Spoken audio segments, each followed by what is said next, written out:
Arestado ang 7 suspect sa bentahan ng verified e-wallet na ginagamit umanong pang-scam.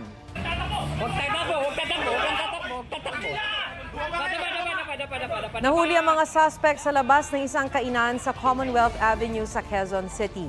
Huli naman sa aktong nagbebenta ang 2 suspect sa East Avenue.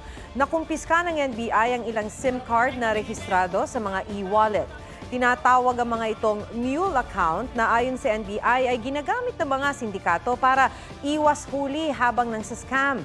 Kanya-kanyang depensa ang mga inaresto. May nagsabi ring di nila alam na bawal ito.